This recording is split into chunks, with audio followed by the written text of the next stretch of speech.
ఏది అయినా ట్రై చెయ్యి ఆచి చికెన్ మసాలా. ఆచి చికెన్ మసాలా. తమిళ రాజకీయాల్లో AP deputy CM Pawan Kalyan రాయబారం చేయనున్నారు. ఆయన ఎన్డీఏలోకి విజయ్ దళపతికి చెందిన టీవీకే పార్టీని తీసుకువచ్చేందుకు ప్రయత్నిస్తున్నారని సమాచారం. రానున్న ఎన్నికల్లో విజయ్ పార్టీ ఎన్డీఏ కూటమితో పొత్తు పెట్టుకునే లక్ష్యంగా రాయబారం చేస్తున్నారని తెలుస్తోంది. ఈ మేరకు ఆ పార్టీ అధ్యక్షుడు విజయ్ దళపతితో చర్చలు జరపనున్నారని తెలుస్తోంది. ఈ పొత్తు కుదిర్చే బాధ్యతలను బీజేపీ అధిష్టానం పవన్ కళ్యాణ్ కు అప్పగించినట్టు తెలుస్తోంది. రానున్న ఎన్నికల్లో 40 నుంచి 50 సీట్లు విజయ్ కు ఆఫర్ చేస్తున్నట్టు బీజేపీ టాక్.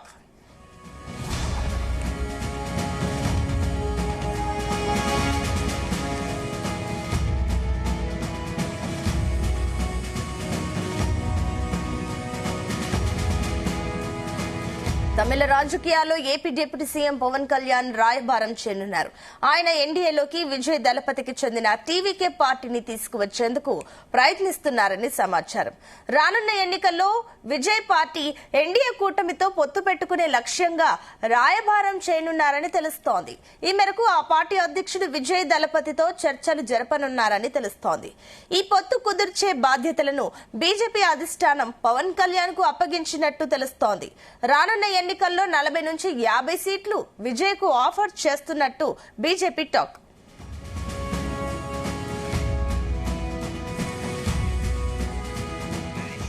ఇదే అంశానికి సంబంధించి మరిన్ని డీటెయిల్స్ మా కరెస్పాండెంట్ నరేష్ అందిస్తారు. Naresh, good morning. Thank you. Very good morning Sunitha. AP deputy CM Pawan Kalyan అయితే మాత్రం బీజేపీ అధిష్టానం పెద్ద బాధ్యత ఇచ్చినట్టుగా కూడా తెలుస్తా ఉంది. రానున్నటువంటి ఎలక్షన్స్ కి సంబంధించి తమిళనాడులో అయితే మాత్రం టీవీకే పార్టీని కూటమిలోకి తీసుకురావడానికి రాయబారంగా అయితే పవన్ కళ్యాణ్ ని కూడా పంపించినట్టు తెలుస్తా ఉంది. ఒక ఎన్డీఏ పార్టీకి టీవీకేని మాత్రం దగ్గర చేయడానికి పూర్తిగా కూడా ఆ ఒక బాధ్యతని AP deputy CM Pawan Kalyan కి అప్పగించినట్టుగా కూడా తెలుస్తా ఉంది. దీంతో ఒక తమిళనాడు రాజకీయాలకు సంబంధించి కూడా AP deputy CM Pawan Kalyan రాయబారిగా కూడా వెళ్లి ఒక విజయ్తో కూడా ఒక డిస్కషన్ చేసి తనని పొత్తులో భాగంగా తనని టీవీకే పార్టీ అలాగే ఒక ఎన్డీఏ పార్టీ రెండు కూడా పొత్తు కుదిర్చే విధంగా కీలక బాధ్యతలు కూడా తీసుకోనున్నారు. దీనికి సంబంధించి ఇప్పటికే విజయ్ కి సంబంధించినటువంటి వాటికి కూడా అపాయింట్మెంట్ తీసుకొని వాళ్ళతో మాట్లాడేటువంటి ప్రయత్నాలు కూడా జరుగుతున్నాయనేసి కూడా ఒక సమాచారం కూడా వచ్చింది. ఎందుకంటే ఒక విజయ్ తో మాట్లాడినటువంటి కొన్ని అంశాలు కూడా ఏవైతే ఉన్నాయో ఇప్పటికే ఒక విజయ్ కి సంబంధించి కరూరులో జరిగినటువంటి ఘటనపై ఉన్నటువంటి కేసు గాని అలాగే ఒక జననాయకన్ మూవీ విడుదల కూడా ఎప్పుడు పోస్ట్ పోన్ అవుతూ రావడం ఇటువంటి కేసులన్నీ కూడా తనను చుట్టుముడుతూ ఒక విజయ్ పార్టీకి సంబంధించి మొదటి నుంచి కూడా అన్ని కూడా తనకి యాంటీగా ఉండేటువంటి విషయాలు అయితే ఉన్నాయి. ఇక ఈ యొక్క పొత్తులో భాగంగా కూడా తమిళనాడుకి సంబంధించి విజయ్కి ఎక్కడ గట్టిగా గెలిచేటువంటి అవకాశాలు కనిపిస్తాయో అటువంటి ప్రదేశాల్లో అంతా కూడా అటువంటి నియోజకవర్గాలకు సంబంధించి 40 నుంచి 50 సీట్ల వరకు కేటాయిస్తారనేసి అయితే చెప్పుకొచ్చారు. ఇక టీవీకే పార్టీ ఎన్డీఏకి అయితే మాత్రం పొత్తులోకి వస్తే తర్వాత రాజకీయాలకు సంబంధించి కూడా అంటే రానున్నటువంటి ఎలక్షన్ సంబంధించి తమిళనాడులో అయితే మాత్రం ఒక ఎన్డీఏ కూటమి వచ్చిన తర్వాత విజయ్ కి సేమ్ ఆంధ్రప్రదేశ్ లో డిప్యూటీ సీఎం పదవి ఇచ్చినటువంటి పవన్ కళ్యాణ్ ఎలా ఉన్నారో అలాగే తమిళనాడులో కూడా విజయ్ కి డిప్యూటీ సీఎం పదవి ఇచ్చేటువంటి అవకాశం కూడా ఉంటుందనేసి అలాగే 40 నుంచి 50 సీట్లు ఇచ్చేటువంటి అవకాశాలు కూడా చాలా వరకు ఉన్నాయి. అలాగే విజయ్ మీద ఉన్నటువంటి కేసులు వాటినన్నింటినీ కూడా అధిగమించేటువంటి అవకాశాలు చాలా ఎక్కువగా ఉంటున్నాయి. తన సినిమాకి ఇప్పటి వరకు వచ్చినటువంటి ఒక సెన్సార్ది కావచ్చు, ఒక జననాయకన్ మూవీ పోస్ట్ పోన్ కావచ్చు, ఇవన్నీ కూడా ఒక పొత్తులోకి పెట్టుకుంటే మాత్రం వీటన్నిటి కూడా తొలగిపోయేటువంటి అవకాశాలు పూర్తిగా కనిపిస్తున్నాయని ఇప్పటికే పవన్ కళ్యాణ్ ఒక విజయ్ని కూడా కన్విన్స్ చేసేటువంటి ప్రయత్నం అయితే చేస్తున్నారు. ఇక పవన్ కళ్యాణ్ రాయబారిగా వెళ్లి ఆ విజయ్ ని ఎంతవరకు కన్వీనియన్స్ చేసి ఎన్డీఏ కూటమికి ఎలా దగ్గర చేయబోతున్నారు అన్న దానిపైన కూడా ఇప్పుడు ఉత్కంఠం కూడా రేగేటువంటి పరిస్థితి అయితే ఉంది. ఇక ఈ నెల కావచ్చు లేదా రేపు నెల మొదటి వారంలో కూడా ఒక ఎలక్షన్ సంబంధించినటువంటి నోటిఫికేషన్ కూడా రానున్నటువంటి నేపథ్యంలో ఇప్పుడు పవన్ కళ్యాణ్ కీలకంగా కూడా రాజకీయాల్లో తమిళనాడు రాజకీయంలో అయితే మాత్రం మారినటువంటి పరిస్థితి అయితే ఉంది. ఇక విజయ్ టీవీకే పార్టీకి సంబంధించి ఇక ఎన్డీఏ పార్టీకి ఈ రెండింటికి మధ్య కూడా సంధి కుదిరించి పొత్తుగాని కుదిరించుకుంటే మాత్రం ఒక సౌత్ ఇండియాలోనే పవన్ కళ్యాణ్ కి ఎన్డీఏ పార్టీలో కీలకమైనటువంటి బాధ్యతలు కూడా అప్పగించేటువంటి అవకాశాలు కూడా ఎక్కువగా కనిపిస్తాయంటున్నారు. అదే విధంగా కూడా టీవీకే పార్టీని ఎన్డీఏకి దగ్గర చేసేటువంటి ఒక సంధి కుదిరించేదానికి ఇప్పుడు తమిళ రాజకీయాల్లో ఒక పవన్ కళ్యాణ్ కూడా రాయబారం చేసేటువంటి పరిస్థితి కూడా వచ్చింది.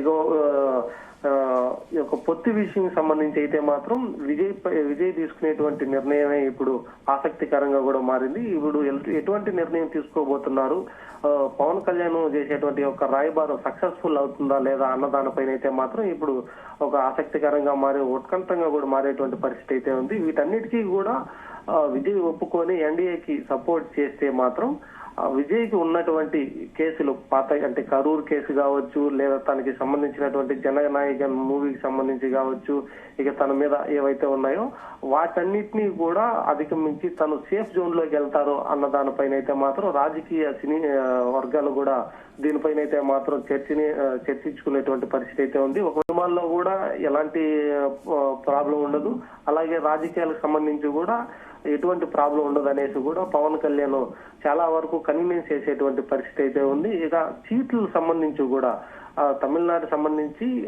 పొత్తులో భాగంగా ఎక్కువ సీట్లు కూడా గెలిచేటువంటి సీట్స్ ఏవైతే ఉన్నాయో వాటినన్నింటినీ కూడా 40 నుంచి 50 సీట్ల వరకు విజయ్ అంటే టీవీకే పార్టీకి కూడా కేటాయించి వాటికి ఇంకా సపోర్ట్ చేసేటువంటి పరిస్థితి కూడా ఉంటుందనేసి అయితే ఒక డిస్కషన్ కూడా జరుగుతున్నటువంటి పరిస్థితి అయితే ఉంది. మొత్తానికి తమిళనాడు రాజకీయాలలో Pawan Kalyan AP deputy CM Pawan Kalyan enter కావడం, దానికి సంబంధించి ఒక ఎన్డీఏ పొత్తులోకి తీసుకురావడం, ఈ యొక్క సౌత్ ఇండియాలో ఎన్డీఏ కూటమిని బలంగా చేర్చే విధంగా కూడా దాంట్లో పవన్ కళ్యాణ్ అయితే కీలక బాధ్యతలు కూడా వ్యవహరిస్తున్నారనేసి అయితే తెలుస్తుంది. దాంట్లో ఈ యొక్క ఎలక్షన్ నోటిఫికేషన్ రాక ముందుగానే ఎన్డీఏకి పొత్తులోకి తీసుకొచ్చి ఒక తమిళనాడులో బలంగా ఉండేటువంటి పార్టీగా కూడా చూపించాలనేసి అయితే మాత్రం తన మార్కుని చూపించడానికి ఇది ఒక అవకాశంగా కూడా భావిస్తున్నటువంటి పవన్ కళ్యాణ్ రాయబారం ఎంతవరకు సక్సెస్ఫుల్ అవుతుందా అనేది కూడా ఇప్పుడు వేచి చూడాల్సినటువంటి పరిస్థితి అయితే ఉంది. అదేవిధంగా టీవీకే పార్టీ విజయ్ తను తీసుకునేటువంటి నిర్ణయం తన రాజకీయ భవిష్యత్తుకు కూడా పునాదులు వేసేటువంటి అవకాశం కూడా కనిపిస్తుంది అనేసి అయితే చెప్తున్నారు. ఇక ఒంటరిగా పోటీ చేస్తే అప్పట్లో అంటే ఆంధ్రప్రదేశ్ లో పవన్ కళ్యాణ్ కూడా మొదట్లో ఒంటరిగా పోటీ చేసి తను ఓడిపోవడం జరిగింది.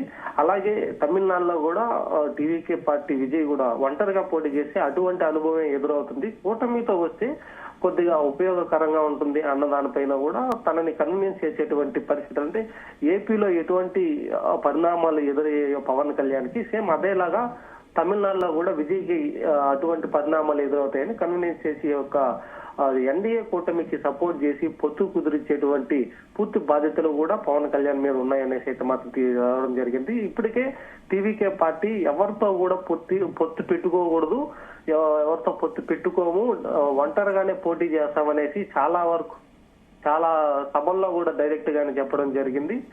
దీంట్లో డిఎంకే మీద కానీ ఏడీఎంకే మీద కానీ బీజేపీ మీద వీటన్నిటిని మీద సభల్లో అయితే చాలా షార్ప్ గా కూడా మాట్లాడినటువంటి పరిస్థితి అయితే ఉంది. కాకపోతే AP deputy CM Pawan Kalyan రాయబారం ఇప్పుడు ఎంతవరకు అక్కడ ఆ స్ట్రాటజీ ఉపయోగపడుతుంది అన్నదాన్ని కూడా ఇప్పుడు ఒక ఆసక్తికరంగా కూడా మారినటువంటి పరిస్థితి అయితే ఉంది. ఒకవేళ విజయ్ ఎన్డీఏ కూటమికి అయితే మాత్రం సపోర్ట్ చేస్తే తనకి రానున్నటువంటి ఎలక్షన్ లో కూడా మంచి కీలక బాధ్యతలు ఇప్పుడు పవన్ కళ్యాణ్ కి ఎటువంటి బాధ్యతలు అప్పగించారో అటువంటి దానికన్నా కూడా ఇంకా మెరుగైనటువంటి వాటి వస్తాయి. అలాగే తన మీద ఉన్నటువంటి కేసులు కావచ్చు, తనకి సంబంధించినటువంటి సినిమాలకు సంబంధించినటువంటి సమస్యలు కావచ్చు, వీటన్నిటిని కూడా అధిగమించి తను సేఫ్ జోన్ లోకి వెళ్లేటువంటి ఒక మంచి ఛాన్స్ కూడా ఉందనేసి అయితే మాత్రం తనకి చెప్పి కన్వీనియన్స్ చేసేటువంటి పరిస్థితి ఉంది. ఇక టీవీకే పార్టీ విజయ్ తన నిర్ణయాల మీద అయితే మాత్రం ఇప్పుడు ఒక ఉత్కంఠంగా కూడా మారేటువంటి పరిస్థితి అయితే ఉంది. Sunitha, right, thank you Naresh.